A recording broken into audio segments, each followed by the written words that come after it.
안녕하십니까. 지금부터 지구과학 2 강의를 시작하겠습니다. 오늘의 그 주제는 세 번째 강의로 지구 내부 구조입니다. 오늘 수업에 쓰인 그림 자료는 미래엔 교과서와 구글 이미지 자료를 사용하였습니다. 본 수업 내용은 저작권법에 의해서 보호됩니다. 무단 복사 및 전제를 금지합니다. 토론 수업 조편성 안내는 지난번과 마찬가지로 여러분들이 이제 등교 수업을 하게 되면 수행평가로 이렇게 실시를 하게 되겠습니다. 오늘의 그 주제는 세 번째로 지구 내부 구조입니다. 오늘의 그 학습 목표는 지진파를 이용해서 지구 내부 구조를 파악할 수 있는 것입니다. 수업 도입에 대한 그 질문을 보겠습니다. 교과서에 보면 컴퓨터 단층 촬영 CT는 X선을 이용해서 인체의 내부를 관찰하죠. 여러분들이 병원에 갔을 때 우리 몸속을 들여다볼 수 없지만 단층 촬영, CT 촬영을 통해서 우리 내부의 그 골절이라든가 내부의 그 상태를 관찰하게 됩니다. 마찬가지로 과학자들은 지진파를 이용해서 간접적으로 지구의 내부를 관찰합니다. 우리가 직접 지구 내부를 볼 수가 없어도 이 지진파 연구를 통해서 지구의 내부의 물질 상태라든가 물질의 그 구성이라든가 상태 이런 것들을 밝혀낼 수가 있습니다. 무엇을 통해서 이런 것들을 밝혀낼 수 있을지 오늘의 그 수업에 대한 그러한 내용이 되겠습니다. 오늘 그 교수 학습 내용으로는 첫 번째 지진파의 종류와 특성을 아는 겁니다. 지진파의 종류는 크게 실체파와 표면파로 이렇게 구분이 되는데 실체파는 다시 P파하고 S파로 이렇게 나눌 수가 있고, 그리고 표면파는 표면파의 종류에 따라서 다시 또 두 가지의 파로 이렇게 나누어지는데, 그것들의 각각의 특성에 대해서 알아보도록 하겠습니다. 그 다음에 두 번째는 그 지진 기록을 통해서 지진파의 전달에 대한 이해를 하도록 하겠습니다. 지진 기록을 통해 가지고 지진파의 어떠한 것들을 우리가 이해할 수가 있는지에 대해서 공부를 하도록 하겠습니다. 그리고 세 번째는 PSC의 의미와 진원 거리와의 관계입니다. PSC는 P파하고 S파 사이의 그 시간 차이를 PSC라고 하는데, 그 의미하고 의미를 정확하게 알아보고 그것을 통해서 진원 거리를 어떻게 구할 수가 있는지에 대해서 알아보도록 하겠습니다. 그리고 진원 거리를 측정하는 방법을 PSC를 통해서 측정하는 방법에 대해서 알아보도록 하겠습니다. 지진파가 무엇인가에 대해서 이렇게 정의를 내리고 있죠. 여기에서 보면 지진은 지각의 힘이 작용해서 에너지가 축적되었다가 급격하게 방출되면서 파동의 형태로 전파되어 지표면이 진동하는 현상이다, 이렇게 돼 있죠. 우리 지구 내부에는 끊임없이 운동이 일어나고 있습니다. 멘틀리 대류라든지 지구 내부의 온도차라든지 그런 것들에서 끊임없이 이런 그 에너지가 모이고 흩어지고 그런 운동이 계속적으로 되는데, 어느 한 장소에서 그 에너지가 모여 있다가 그 에너지가 어떤 원인에 의해서 모여있던 에너지가 평형 상태를 유지하는 것을 잃고 그것이 사방으로 흩어지는 그러한 그 현상이 지진이라고 할 수가 있겠습니다. 그런데 이 지진은 사방으로 흩어지면서 그 지진의 그 형태는 파동의 형태로 이렇게 전달되게 됩니다. 그 파동의 형태로 전달되는 이런 것을 그 파동 형태로 전달되는 그 자체를 갖다가 지진파라고 이렇게 얘기를 합니다. 지진파는 크게 이렇게 표면파하고 실제파로 이렇게 나눠지는데, 표면파는 지진이 발생했을 때 표면으로 전달되는 그러한 파동, 파장, 그런 것을 표면파라고 하고, 실체파는 지진이 이제 그 에너지가 지구 내부 쪽으로 이렇게 전달되는 파를 실체파라고 합니다. 실체파는 P파하고 S파가 되겠죠. 그리고 표면파는 L파가 되겠습니다.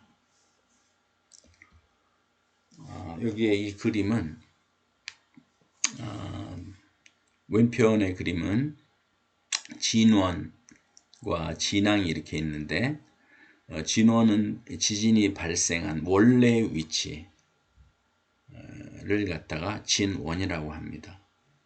그리고 진앙은 진원으로부터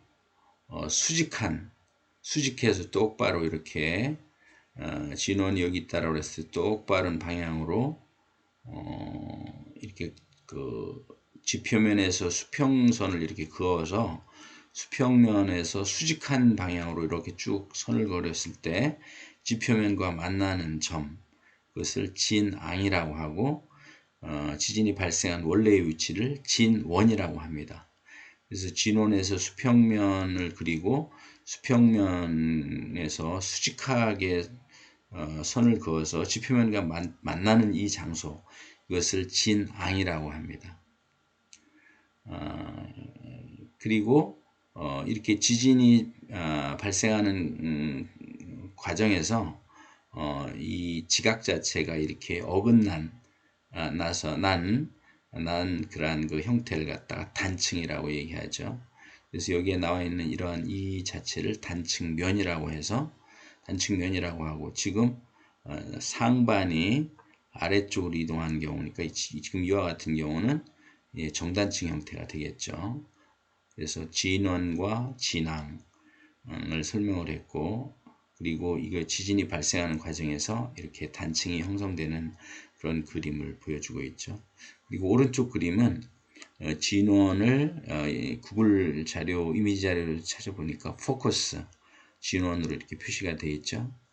그리고 아까 얘기했던 진앙은 여기 에피센터로 이렇게 표시를 하게 되겠습니다. 진원은 포커스, 진앙은 에피센터. 그리고 이 과정에서 지반이 상하로 이동하면서 지층 자체가 틀어지는 그런 것을 갖다가 폴트, 단층이라고 얘기를 합니다.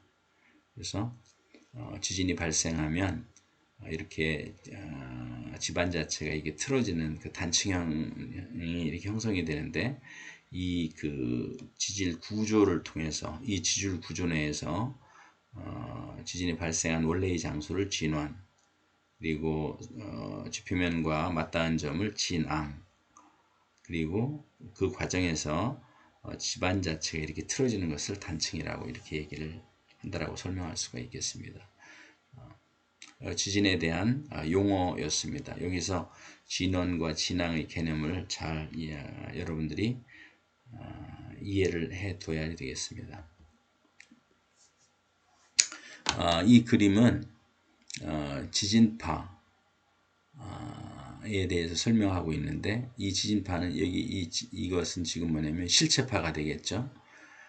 어떤 그 지진이 발생했을 때 그 에너지 자체가 파동의 형태로 사방으로 전달되는 것을 지진파라고 하는데, 지진파는 이렇게 P파하고 S파로 이렇게 나누어집니다. P파하고 S파로 이렇게 나누어지는 것은 파의 그 성질에 따라서 이렇게 나누어질 수가 있겠습니다. 여기 지금 P파 같은 경우는 이제 파동의 형태로 파가 이렇게 전달이 되는데, 파가 진행하는 방향, 여기 진행하는 방향과 매질의 진동 방향, 매질이라는 것은 에너지가 전달되는 매개 물질을 갖다 매질이라고 하죠. 이 매질이 진행 방향과 이렇게 같은 방향으로 압축과 팽창, 압축과 팽창을 통해서 이렇게 그 파장이 이렇게 전달이 되는데, 이와 같이 지진파의 진행 방향과 매질의 진동 방향이 나란한 방향으로 이렇게 전달되는 파의 형태를 P파라고 얘기를 합니다. P파는 고체나 액체나 기체의 모든 그 매질 상태를 전파하는 그러한 그 특징을 가지고 있죠. 그리고 S파 같은 경우는 그 지진파가 진행하는 방향과 매질이 진동하는 방향이 서로 수직한 방향으로 이렇게 진동하면서 그 지진파가 진행하는 그런 파의 형태를 S파라고 이렇게 얘기를 합니다. P파하고 S파의 성질을 잘 여러분들이 알아둬야 되겠죠. 그래서 P파보다는 S파가 전파될 때 피해 정도가 더 크다라고 할 수가 있겠습니다. 왜냐하면 진행 방향과 진동 방향 자체가 수직이기 때문에 피해 정도가 더 크다라고 얘기를 할 수가 있겠습니다. 똑같은 그림인데 이것은 구글에서 가져온 그 그림 자료가 되겠습니다. 위 것은 P파가 되겠는데 P파, 익스펜션은 팽창, 그리고 컴프레션은 압축,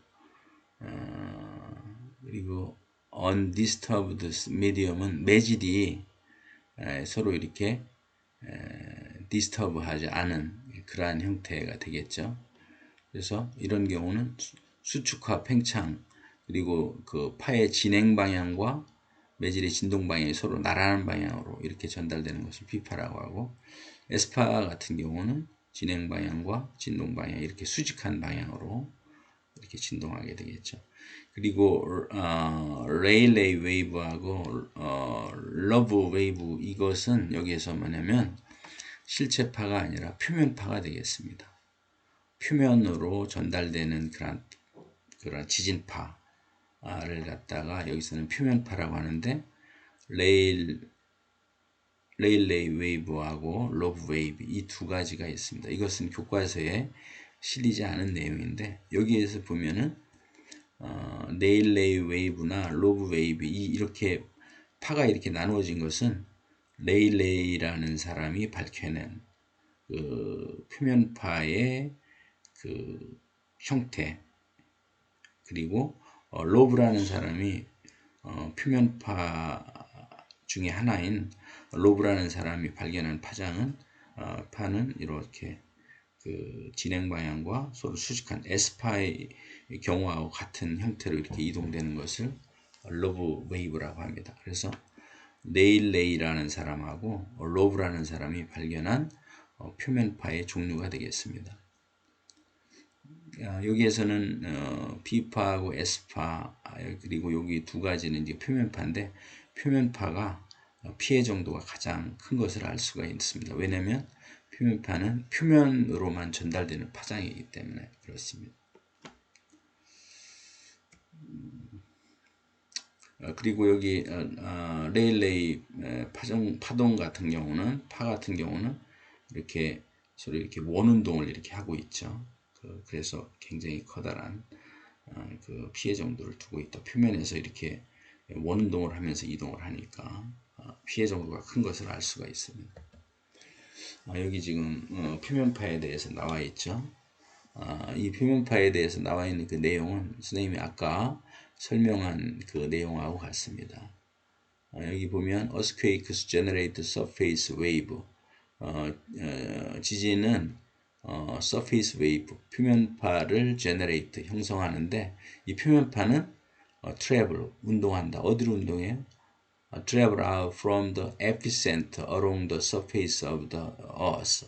지구의 표면을 따라서 진앙으로부터, 진앙은 그 표면을 아까 얘기했죠.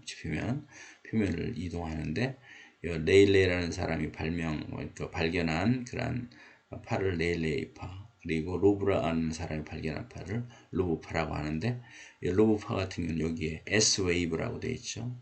S파하고 같아서 호리젠탈 트랜스버스라는 것은 아까 뭐라 그랬어요? S파와 같이 진행 방향과 진동 방향이 이렇게 수직한 방향으로 전달되는 것을 표면파 중에 로브파라고 하고, 여기에 레일레이라는 사람이 발견한 그 표면파는 이렇게 롤링 운동을 한다, 이렇게 도는 운동을 하는 것을 레일레이파라고 이렇게 얘기를 합니다. 그래서 교과서에는 이게 소개되어 있지 않은 내용인데, 실체파하고 그리고 그 표면파가 교과서에 나왔기 때문에 이것을 이렇게 더 추가적으로 찾아봤습니다. 이것은 대학교에 가서 전공하면서 이제 공부를 하면 되겠습니다. 이것은 뭐냐면 지진 기록계가 되겠죠. 여기 지금 이 그림을 보면 여기는 이제 말리는 것이 되겠죠. 말려지죠. 이렇게 시간이 가면 갈수록 어떻게 되겠어요? 시간이 이렇게 경과함에 따라서 이제 이쪽은 점점 이제 이렇게 시간이 가면 갈수록 점차적으로 이렇게 말리면서 이쪽에 있는 종이 자체가 이렇게 딸려 들어가면서 이게 이렇게 계속적으로 말리겠죠. 그래서 이 그림을 보면 여기 보면 P파가 먼저 도달을 했고, 그 다음에 S파가 먼저 도달을 했죠. 그 다음에 그 이후에 이제 표면파가 이렇게 도달하는 것을 볼 수가 있습니다. 그래서 여기에서 보면 P파가 가장 먼저 도착을 했고, 그 다음에 S파가 도달을 했고, 그 다음에 표면파가 이렇게 도달하는 그림을 볼 수가 있겠죠. 그래서 이걸 보면 뭘 알 수가 있어요? P파가 가장 속도가 빠르고, 그 다음에 표면파가 가장 속도가 느리다. 그렇게 이 그림을 해석을 할 수가 있겠습니다. 그리고 P파가 도달하고 그 다음에 S파가 그 다음에 나중에 도달을 하는데 그 사이 값을 PSC라고 이렇게 얘기를 하죠. 이곳은 아래에 있는 이 그림은 구글에서 가져온 그 이미지 자료인데 위에 있는 그림하고 똑같은 것이 되겠습니다. 그래서 P-Wave Arrival Time, P파가 도착한 시간, 그리고 S-Wave Arrival Time, S파가 도달한 시간, 그러니까 그 차이가 SP 인터벌이라는 것은 PSC를 얘기를 하게 되겠죠. 그리고 시간은 여기서부터 출발해서 시간이 가면 갈수록 이렇게 종이 자체가 이렇게 진행이 되는데, 여기 먼저 P파가 먼저 도착하고 그 다음에 S파가 이렇게 도착을 하니까 이러한 그 지진 기록이 이렇게 되겠습니다. 그래서 이런 지진 기록계를 통해서 여러 가지 정보를 알 수가 있습니다.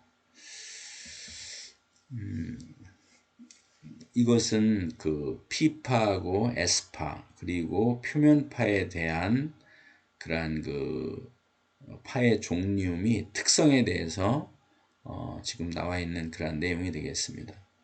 여기 지금 보면 속도는 지금 보면 P파가 가장 빠르고 표면파가 가장 느린 것을 알 수가 있겠죠. P파의 경우 같은 경우는 초당 약 5km에서 8km를 가는 그런 빠르기를 가지고 있습니다.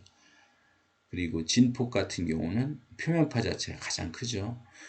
표면파가 가장 크니까 여기 보면 진폭 자체가 여기가 표면파가 가장 큰 것을 알 수가 있겠죠.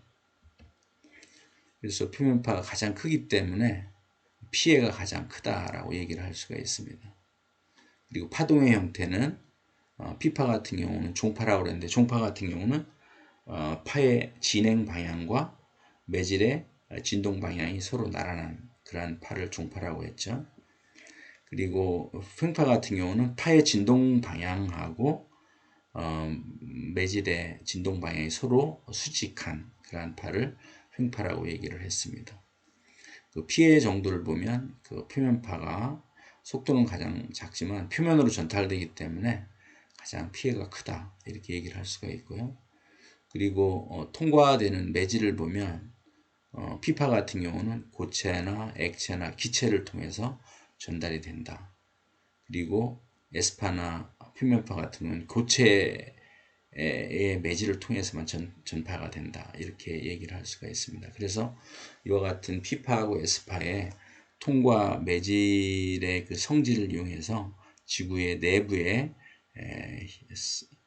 그 물질 상태를 알 수가 있는 겁니다. 그래서 지구 내부의 물질 상태가 지각, 멘틀, 외핵, 내핵으로 이렇게 구분할 수 있었던 그 이유 자체도 이렇게 지진파의 종류에 따라서 통과 매질이 다른 것을 이용해서 지구의 내부의 층산 구조를 밝혀내는 그러한 그 역할을 했다라고 할 수가 있겠습니다. 여기서는 PSC를 이용한 진원 거리를 측정하는 그러한 것을 나와 있는데요. PSC를 T라고 하고, 그리고 P파하고 S파의 속도를 각각 VP, VS라고 하면 지진 관측소에서 진원까지의 거리를 D라고 했을 때 다음과 같은 방법으로 이렇게 구해낼 수가 있겠습니다. 그래서 진원까지의 거리를 D라고 했을 때 여기서 T는 뭐라고 그랬어요? PSC라고 그랬죠? PSC는 뭐라고 그랬어요?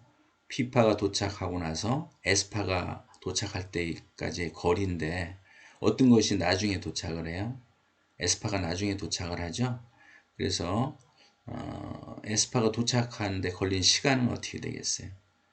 S파가 걸린 시간은 그 진원까지의 거리를 S파가 그 전파될 때까지 S파가 전파될 때까지의 그 진원을 갖다가 D라고 하고 그 진원에서부터 S파의 속도를 V라고 했을 때 그때 그 걸린 시간을 T 값이라고 하면 이렇게 될 수가 있겠죠. 그래서 요것이 뭐냐면 그 에스파의 그 진원 걸린 시간이라고 하고 그 다음에 요것은 뭐예요?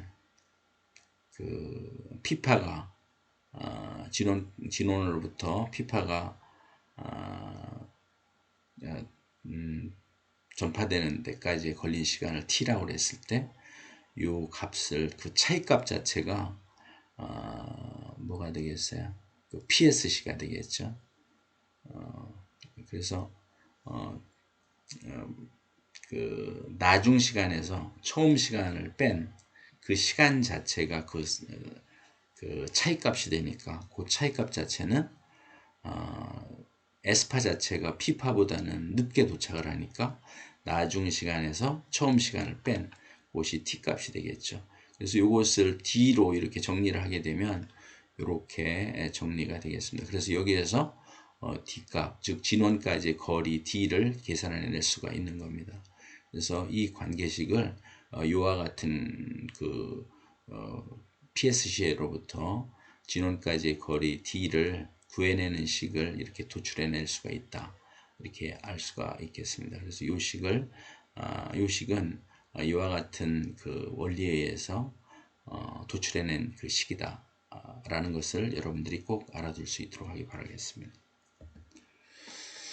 그 다음에 이 그림은 그 주시곡선에 대한 그 내용이 되겠습니다. 주시곡선이라는 것은 여기서 진항, X축이 여기 진항이 되겠죠. 여기는 0에서부터 출발을 하죠. 진항이라는 것은 아까 뭐라고 그랬어요?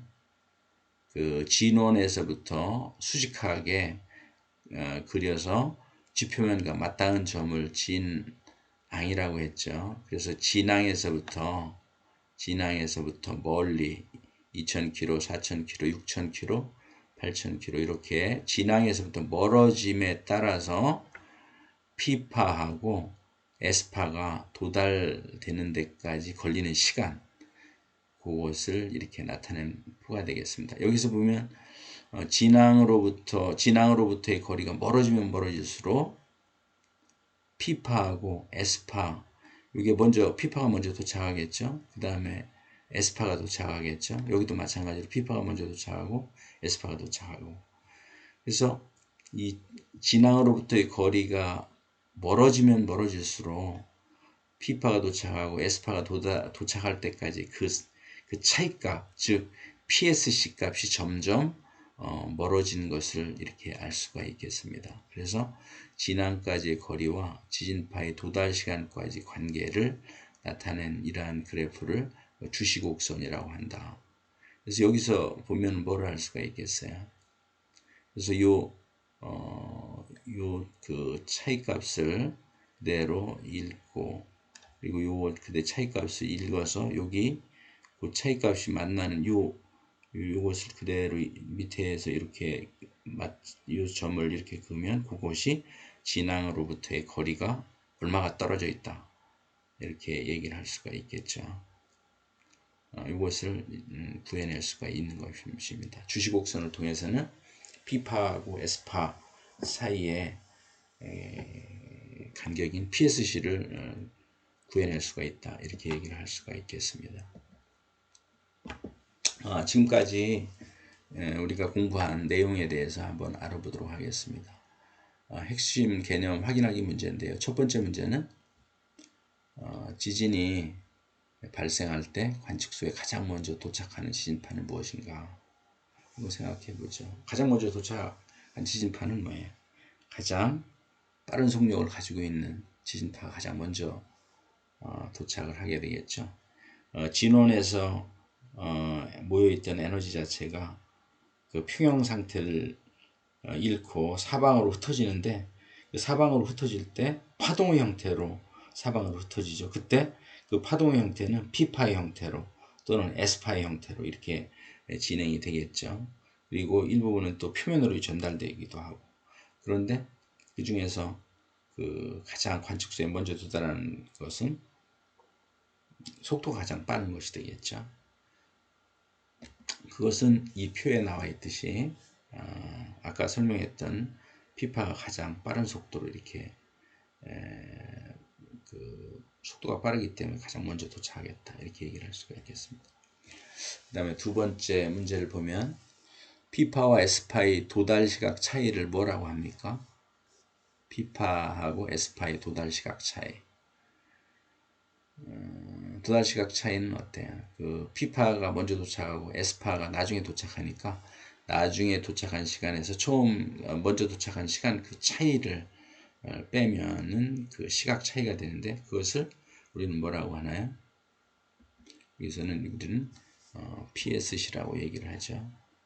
P파가 도달하고 그 다음에 S파가 도달하는데 그 사이 시간을 PSC라고 한다. 아까 보여줬던 그러한 그림이 되겠습니다. 그 다음에 주시곡선도 마찬가지죠. 이 PSC, P파가 먼저 도착하고 그 다음에 S파가 도착하는 그 사이 시간을 PSC라고 한다, 이렇게 얘기를 할 수가 있겠습니다. 세 번째, 지진이 발생하면 P파보다 S파에 의해서 큰 피해를 입는다. 까닭은 무엇일까요? P파보다는 S파에 의해서 더 큰 피해를 입는 그 이 까닭은 뭘로 설명하면 될까요? 이것으로 설명하면 되겠죠. P파 같은 경우는 파동이 진행하는 방향과 매질 자체가 진동하는 방향이 서로 나란한 방향이고, 이것이 P파고, S파 같은 경우는 파동이 진행하는 방향하고 매질이 진동하는 방향이 서로 이렇게 수직한 이런 파의 형태가 S파라고 그랬죠. 여기 보면은 어떻게 돼요? 서로 진행하는 방향과 매질이 진동하는 방향이 나란한 것보다는 진행 방향과 매질이 진동하는 방향이 서로 이렇게 수직한 방향이 더 큰 피해를 입겠죠. 그래서 S파가 P파보다 더 큰 피해를 입힌다라고 얘기를 할 수가 있겠습니다. 감사합니다. 오늘은 세 번째 강의로 지구의 내부 구조에 대한 강의를 실시하였습니다. 끝까지 수업에 참여해 주셔서 감사합니다. 다음 시간에 다시 만나도록 하겠습니다. 감사합니다. 수고 많으셨습니다.